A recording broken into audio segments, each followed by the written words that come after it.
I'm sort of tempted to just open it up to questions because I think we probably would like to ask Tom more questions. So, Okay. Well, I'm fascinated about the things you allow yourself to do and the things you don't allow yourself to do.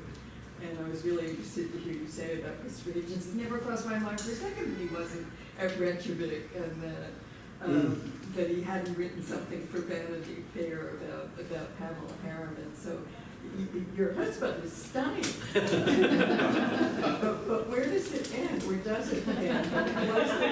Was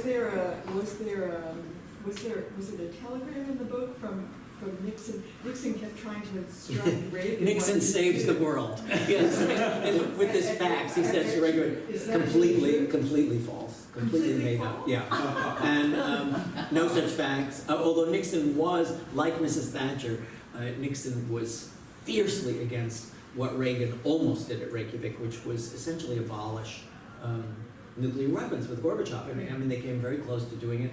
He wouldn't do it at the end because he wouldn't give up the Strategic Defense Initiative, Star Wars, which the Soviets were very worried about. I mean, it may have been pie in the sky to Frankie Fitzgerald and most liberal critics, but the Soviets believed in it as a possibility enough that they had to have it, off the table. Now Reykjavik at the time looks like a fiasco, but in the fullness of time, people generally think now that this was one of the things that helped push the Soviets, toward the brink. Yeah. But that was, the facts is a fiction. Most of but again, source material. In the National Security Archive you have transcripts in Washington, they're not verbatim transcripts, but they're awfully close because there were note takers in the room. And what fascinated me most about the last session was the notes get close to being a verbatim transcript, and the note taker makes a point of showing that Reagan had begun calling Gorbachev by his first name, and he says to him, "Mikhail," he says, "10 years from now, I'll be a very old man." And he says, "We can come back here, bury the last nuclear weapon, and have a party for the whole world." And he keeps going, and he says, "You'll say to me, 'Ron, is that you?' And I'll say, 'Mikhail, it's good to see you after all this time.'" And I realized from these very dry looking documents, he was seeing it as a movie. And they weren't just, leaders of the world, they were co-stars. And I remember one thing I said, Dan is the gentlest of editors, and extremely shrewd. I mean, I really would like to talk more about what an editor really does. I mean, Dan, he's sort of like Henry Fender at the New Yorker, with this sort of very softly murmured phrase will tell you, think about this differently. I mean, I remember you telling me to bring the old man forward in Dewey Defeats Truman, Horace Sinclair. Sometimes, if I try to, I think a lot of writers do, you try to preempt an editor's objections. I remember, I think I said when and this was unusual because I usually give Dan the first third or first half. This was the whole book. It was the whole manuscript, and it had changed so much from the proposal. But I remember gently hinting to you at one point when we were going to get the manuscript, go easy on the show business references, because show business remained the Reagan's frame of reference for seeing it. And Gorbachev might have been the chairman of the Soviet Communist Party, but Frank was the chairman of the board.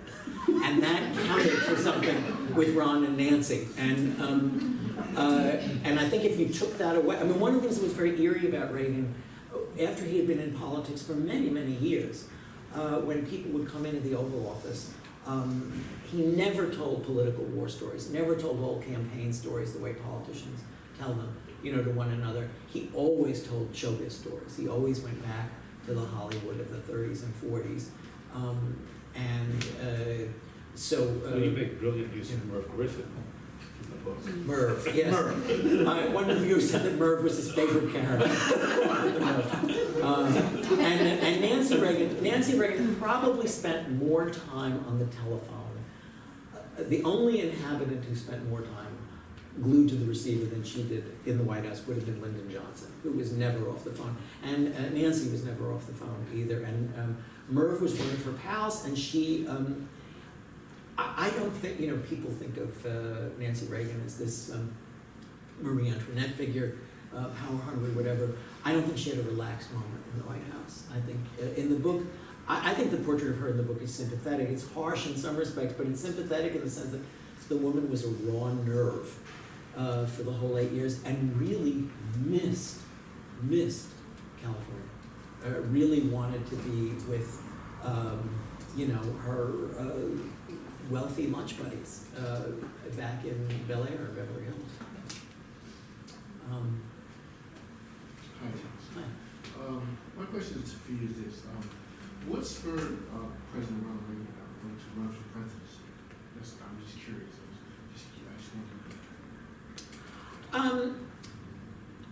I don't think anybody gets into that job without inordinate ambition. He had it as much as anybody did, for all of that goofy demeanor. Reagan, again, the split. I guess what I'm saying is it's not just that you, the writer, should have very ambivalent feelings about your characters, but when the characters are split themselves, that is going to make for interest too.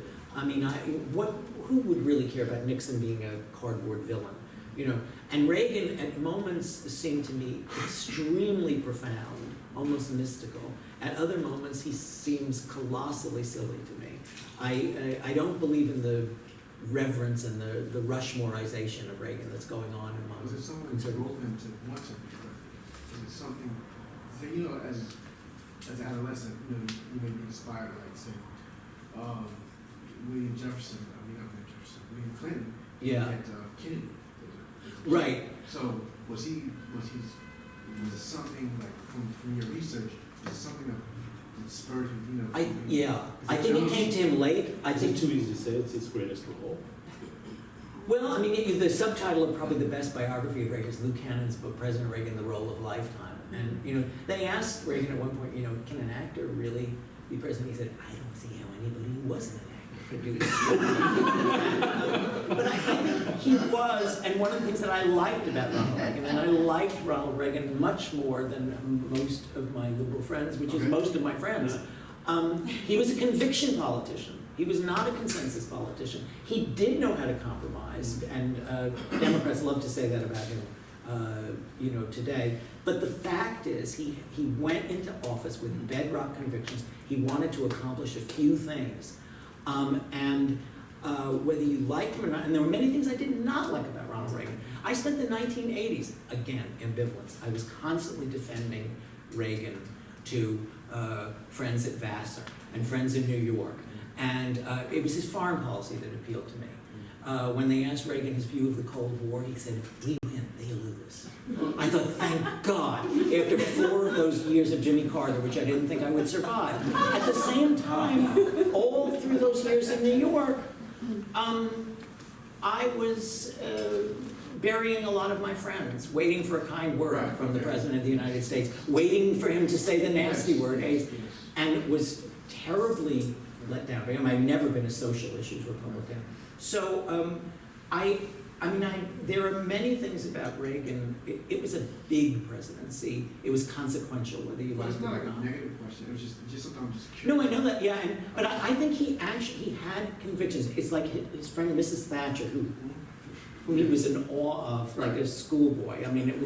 There's almost a kind of sexual discipline drama going on. and she frequently read him the Riot Act when she disagreed with him, for instance, over Reykjavik. Right. But Margaret Thatcher said, I loathe consensus politicians. I am a conviction politician. And that's what, and you know what? People say, oh, but isn't that the problem?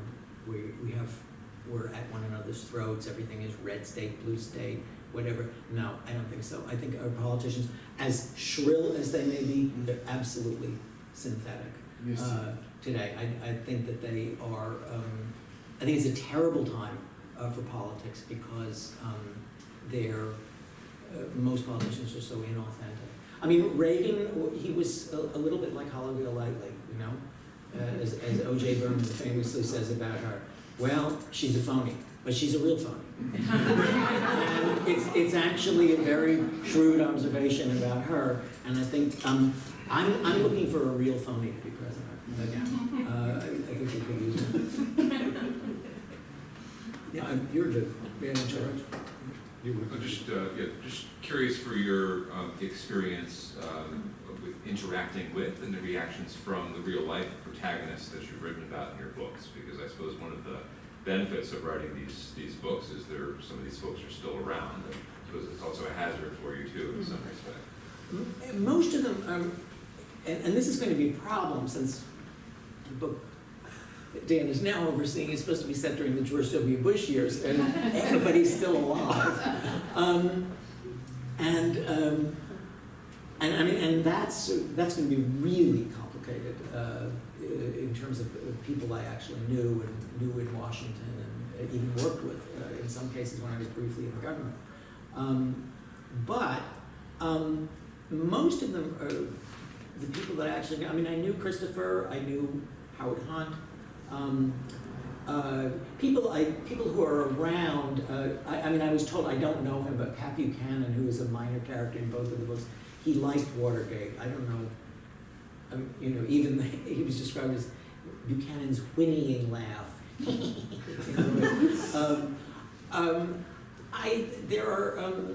You can never predict what people are going to think about what you've written about them.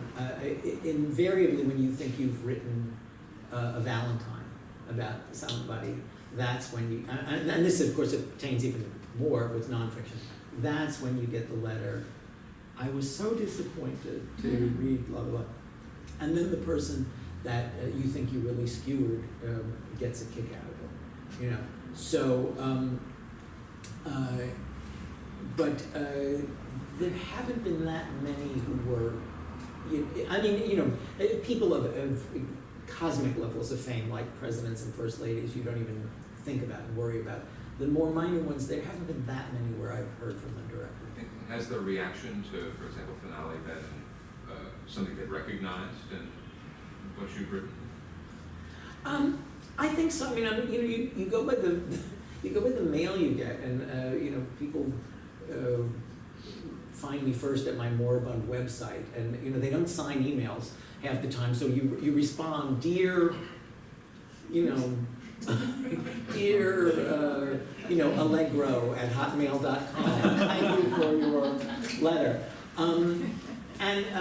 You know, I've been the reaction. I mean, Aaron Bakshian, who was somebody I remember, we used to be in the pages of National Review together 35 years ago, a kind of stalwart conservative, was Reagan's chief speechwriter for the first 2 years of his presidency. And he reviewed the book in the conservative Washington paper, the Washington Times, and was very, very nice to it. And talked about the people he thought rang true, et cetera. So that, you know, that's cheering when that happens. I suppose you don't want it to ring too true, or you wonder, why am I writing, you know, fiction at all? But that's I think that's why I never wanted to be I mean, I've done a lot of journalism, but when I've done feature writing, it's been sort of soft feature writing and not, you know, I'm not an interrogator. The experience I had with Ruth Paine, which was tumultuous and emotional and up and down and ended very fine. I consider Ruth, you know, a close friend, but this was a woman I wrote about with the Kennedy assassination.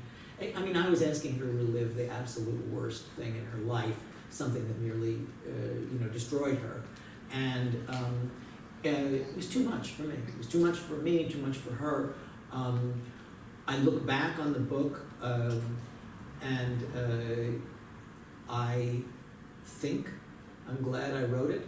And as the years go by, I'm more glad that I wrote it, because I do think it was something to add to the literature of the Kennedy assassination, but it was a hard slog. And how did it begin, you might ask? I was having lunch with Mr. Frank somewhere on 3rd Avenue in 2001, and it was 2000. It was after I had done these interviews with her, and this was supposed to be a long profile for the New Yorker, which it was. But I talked a blue streak. I know, you're shocked. At lunch, I was so excited. I was so fresh from this experience. And you said to me, Tom, do you think there's a little book in this? And I said, yes, yes, of course. An editor's job is really easy. Well, but then the editor's job is, I don't know, maybe you differ. I don't think I need a lot of hand-holding generally, but there are difficult moments in writing, and difficult moments in publishing. I remember calling Dan up from the road when I was on the road with that book, and I remember kind of crying on the phone and needing to be bucked up on the phone, and that too. And I remember what you said to me, because I was terribly rattled by the fact that at that point, Ruth was so, she had liked what was in the New Yorker, she was upset by some of what was in the book, the oldest journalism story in the world. Well, why did you tell me that, or why did you leave me there? And ultimately she reconciled herself to all of that and understood it, and things were fine. But at the time, I was going through that. At the same time, all of these conspiracy believers were in the audience glaring at me saying, oh, I see you at a Guggenheim while you were writing this book. Everybody knows about the ties the Guggenheim Foundation has to the CIA. And, and I was getting it from both sides. I was exhausted. Everything was going wrong. Ruth had her appointment with the fact checker at the New Yorker, her telephone appointment, for the afternoon of 9/11, 2001. That had to be canceled. The piece almost didn't make it into the magazine. We had only a 3-week window left before the book was coming out. David at that point in the New Yorker didn't want anything that wasn't, Dateline from Kandahar in the first months after 9/11. So there had been that strain. I had a 15-hour closing with that piece till 1 in the morning. I was on the magazine's offices from 10 in the morning till 1 in the morning the next day, and was just punchy, drained, and exhausted. But mostly it was the whole awfulness of the conspiracy people who were going after me everywhere, on the web, in regular mails, phone calls, whatever. And I remember you saying to me, since Dan's one of these people who believes in cheering up by realism, whereas I believe in lying to people who cheer. And you probably don't remember what you said to me. You said to me, what made you think, Tom? He didn't say it in that tone, he said it very sweetly. What made you think that you could dive into this horrible muck and come up the other side without any of it on you? And I thought, well, I don't know. But yes, that is what I thought. I thought, that everybody was going to say, at last, that, explains things completely. So I do think that those things are incredibly important, editor writing, and just continuity. Continuity is fairly rare in the business. It isn't. It's rare for anybody to sit in front of you who's had the same editor for 20 years, who's done all of these books, and who knows how you think.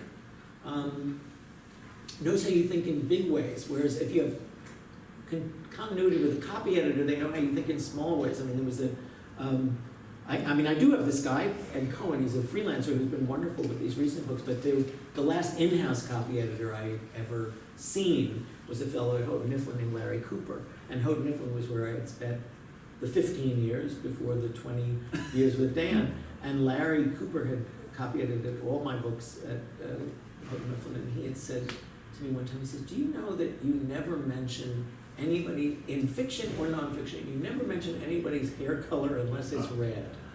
I said, no. I was interested by that. You know, I don't know what kind of Irish atavism that indicated. But to have somebody who understands the way your mind works, not in a micro way, but also in a macro way, I think is tremendously important. And because you see your books, the books you're planning to write, the book you are writing, you see those in terms of the books you've written. And the books you've written are operating on what you're doing next. And it's enormously helpful, essential, I think, for the editor to see them that way too, to see them as part of, you know, a continuum.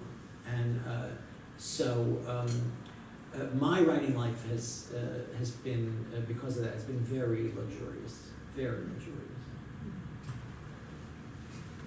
You mentioned Gore Vidal briefly. We just to add another epithet, often referred to Reagan as the acting president. His novel Lincoln was really surprising to me because you get, as school children, you get kind of a hagiography. So my question is, in doing this book, though you were more familiar with the times and you lived through them, were there any major surprises to the portrait of Reagan? Anything that's going to surprise school children? It's a surprise school children. Boy. I think I knew he was somewhat mysterious going in. I think the level of mystery was greater than I had anticipated. Some people don't go in for this. I mean, George Will, I know slightly in Washington. I was on the phone with him a few weeks ago, and he said, I don't believe all this mystery and remoteness about Reagan. I go, well, don't read this one. And he said, I think Reagan was pretty much on the surface. He was this genial Irishman. It was sort of what you saw was what you got. And he said, you know, the real secret to him was he had one friend and he married her. And I thought, well, how normal is that? You know what I mean? Who has one friend? Even Nixon had two. You know, I mean, Bozo and at least one of his brothers, and he didn't marry them. Although Nixon and Bibi, there are still rumors. But I think it was probably just the level of mystery. And one of the things that I was aware of when I was reading people reading about the people who worked for Reagan was, in any organization, everybody tries to figure out the boss. You want to please the boss. You want to, because you want to get ahead, et cetera, et cetera.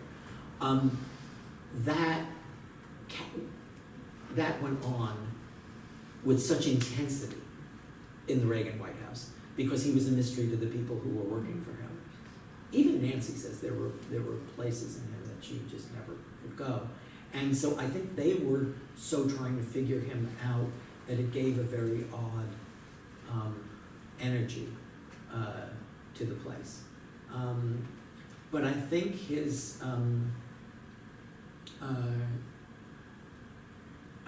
calm was about the eeriest thing about him. That I don't think for 1 minute he was scared of the presidency, which may not be an entirely rational thing. I mean, if you have that job, you ought to be a little bit frightened, I think. I don't think he had any anxiety whatsoever about it, and that in itself is rather spooky, you know.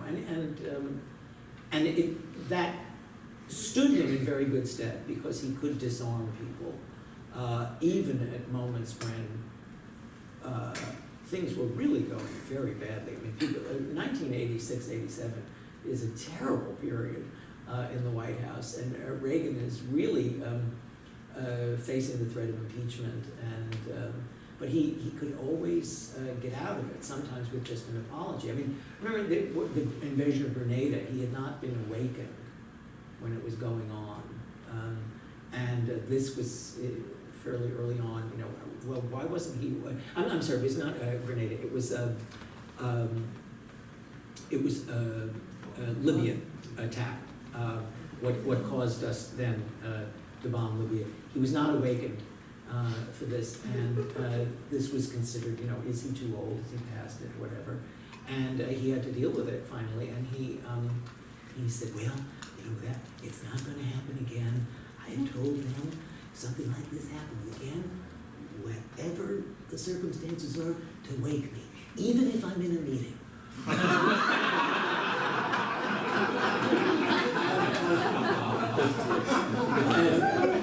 So, again, that's theatrical instinct. The same way, the way Reagan rallied the country the afternoon he was shot.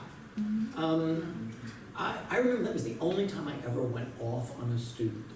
I was teaching, I think it was English 105, and the word came into the classroom that Reagan had been shot, and a girl in class, she reflexively said she instantly regretted it. She says, well, that's good, the way somebody who's full of themselves politically at 18 is going to say. And I just went off on her, and I said, that is a really stupid thing to say. And I was shaking. I was only, it's hard for me to believe, but I was still in my 20s when the Reagan administration began. It's getting to be quite a while ago. But I said, if you had any living memories of what this country went through in the 60s, whatever. And then we patched it up, and it was back to my, avuncular self very quickly. But I remember I went home, I don't know if I dismissed them or not, but I remember going home to my little apartment in Williams' house. And I had this kitchen with these old cabinets, and I was just kind of slamming the cabinet doors and just being incredibly agitated in the kitchen that this was all going on. And then there was this filtering out of all of these stories of him saying to the surgeons before he went under the anesthesia, please tell me you're all Republicans. And this was enormously cheering, to the country. That was in many ways his best day. Sounds ludicrous, but you know what I'm saying. In many ways, that was a real contribution to have those theatrical instincts. In terms of specific surprises, though, I'd have to, as Eisenhower famously said about Nixon in 1960, when one of the reporters said, well, Mr. President, can you list any really specific, significant thing that Richard Nixon has contributed to the administration? And Eisenhower said, well, the way he garbled it, well, I can't offhand, but if you give me a week, I'll come back. And the Kennedys turned this into a campaign ad. But if you give me a week, I'll think of a surprise. This is gentleman.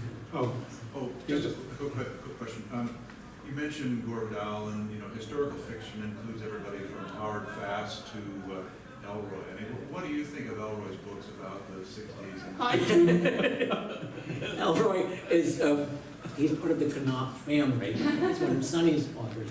Whereas Pantheon and Dan is the Chinese, the Russian doll within the Knopf doll within the Uber dolls, and I didn't mean Uber.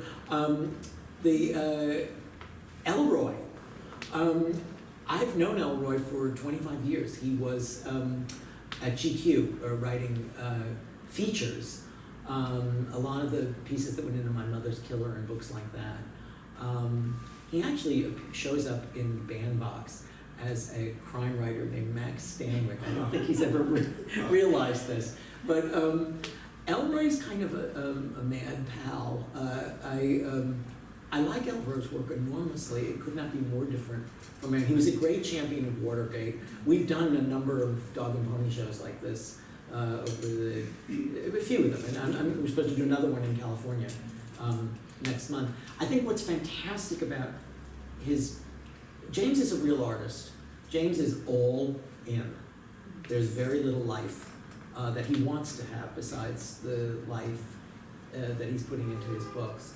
And the most interesting thing I ever read about his work, somebody was writing about, why am I so exhausted every time I finish one of Elroy's books? And your first thought, if you've read him, would be, well, it's that language, that syncopated bebop, crazy, hipster, jazzy language. And the critic thought about this and said, no, it's actually not that. I realized that these books, and some of them are enormous, like Perfidia, the new one is really, every single sentence advances the plot. I can't imagine. I mean, that's the opposite of that story I was telling about Mary. You know, chapter 3, I still don't have a corpse.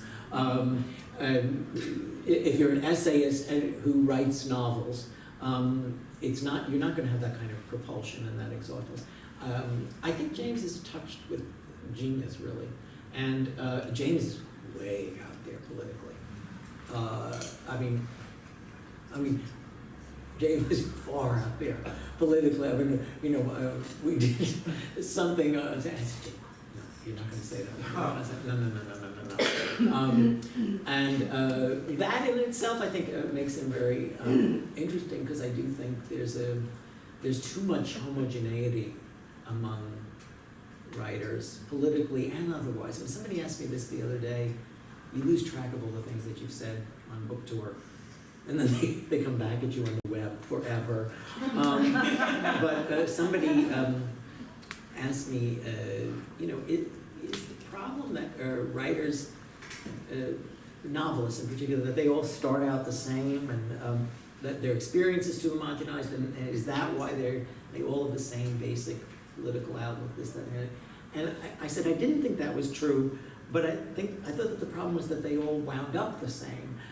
They all teach creative writing, and they all live the same lives, and they ride the same circuits, and they go to the same conferences. It's why literary life is so much less lively now than it was a couple of generations ago. I mean, certainly if you look at if you go back to Gore's time, if you go back to Mary's time, they were always feuding with each other, criticizing each other, championing one another. And now, you know, if the editor of a book review wants one literary novelist to review another literary novelist, you know, they say, would you review such and such a book? And the answer they usually get is, well, send it to me, and if I like it, I will. But it's such a closed circuit that I don't want to review the book if I don't like it, because I don't want to annoy this person, because I'm gonna see this person inevitably at a writer's conference, this, that, and the other thing, and I don't want you know, to make enemies. One of the things that was, I think, good for me was I started reviewing books and writing about books before I started writing fiction, and so that came naturally. I didn't check my swing in the same way, and I still, I hope I don't. As Margaret Atwood, yes. Or a few other people. But I mean, what good is it? What good is it if you? I mean, again, I always come here. She used to hate those Leona Dill biographies of Henry James, and she was the only one who would criticize them. And she always say, "Well, somebody has to say these things." And I mean, somebody has to write about a preposterous book like, you know, The Blind Assassin, which they published. Well, double that. It's all one entity now. But I don't think literary life is very spirited right now. You know what I mean? I don't think. Maybe it's because writers don't drink as much as they used to. That surely had something to do with it. All the fighting and the feuding. But the contention of literary life, as it's practiced in criticism and reviewing, I think has largely disappeared. And I don't think it's been good for literature itself. I don't think it's been good for the primary works, for you know, for fiction in particular. Is it because it's a less popular medium than, say, short mini-series on HBO? I mean, is it so far removed from the average person's experience that it's less contentious? Do you have thoughts on it?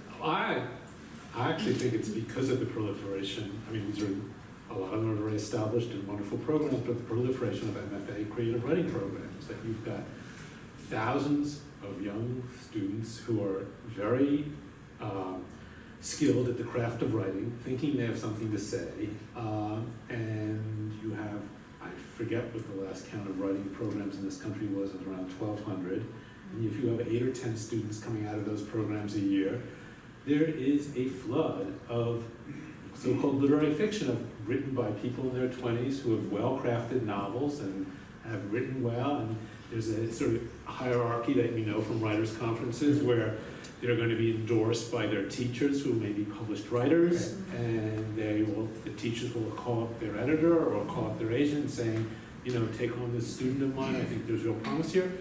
And what you get, and publishers are complicit in this as well, is, there's more literary fiction being published at this time than there has ever been.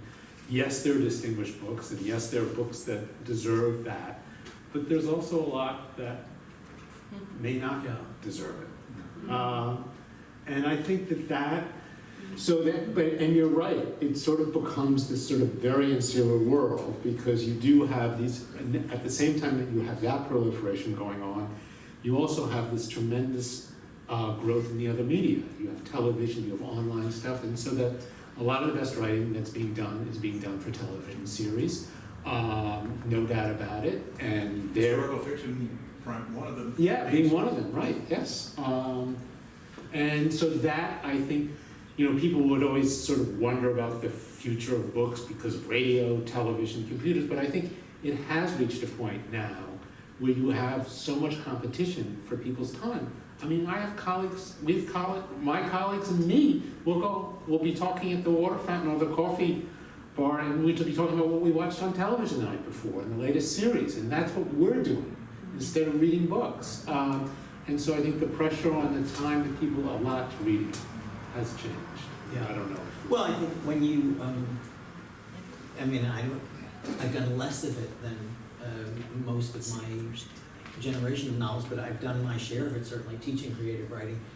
Your frame of reference is much more often film or television. That's the lingua franca.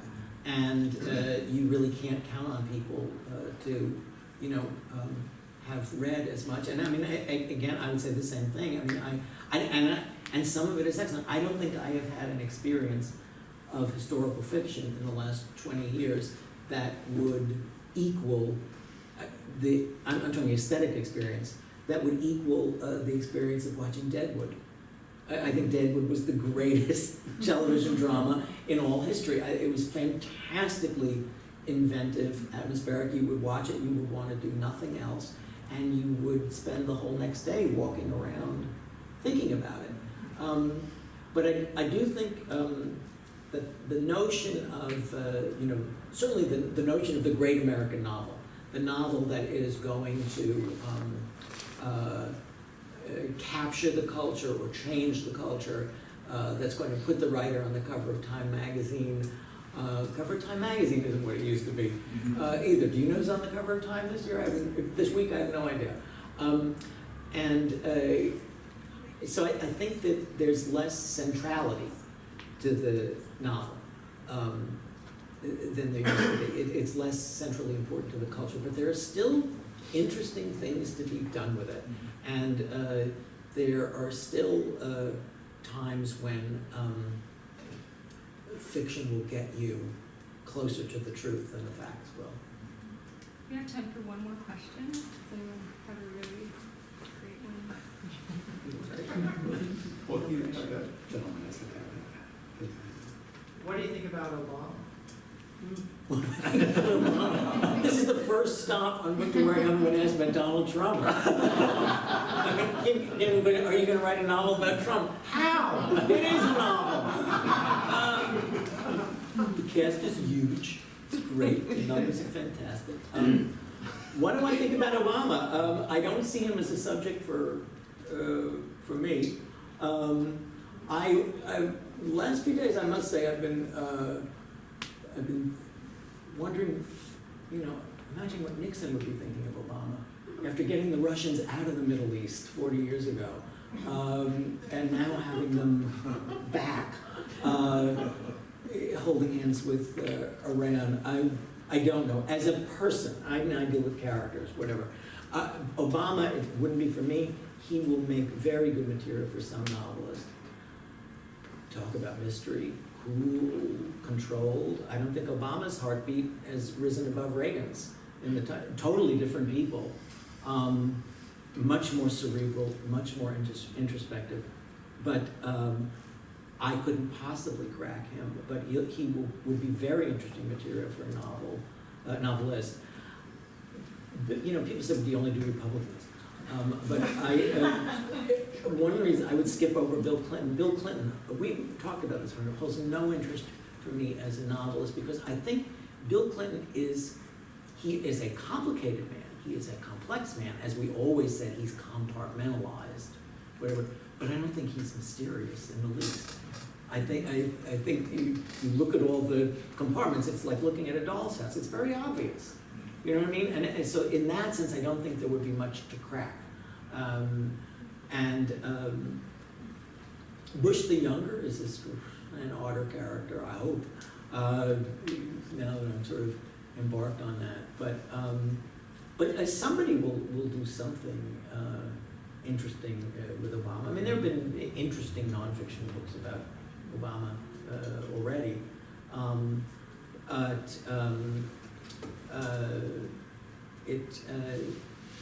We're in a strange position in so many ways politically in this country. One of the oddest things is that we've had 3 two-term presidencies in a row. Again, God knows the last thing we want in this country is somebody dying in office, you know, for any reason. But you have to go back to the beginning of the Republic, you know, to those old guys, gout-ridden and on their canes, who managed to live out, you know, 2 whole terms. So there's a strange kind of continuity and smoothness, whereas, you know, so much of the political history of my youth was marked by these sudden disruptions, you know, whether it was the assassinations or the resignation, you know, or whatever. But I think Obama is fascinating. He's steely. He's accomplished much more than I would have expected him to. I don't like a lot of it. I don't like most of it, actually. But I think he's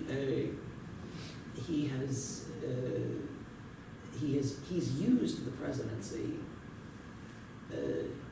He's determined to get things done. He's not out of gas. I would say that for somebody who's in his 7th year in office. He's still, you can, you know, measure by the number of people he annoys. And I mean, he's still using the office. I think a lot of them by this point ceased to. I think they're just going through the motions. And I do think he's determined to get a lot of things done between now and when he leaves. I wish him portions of success. No Trump question. Thank you so much.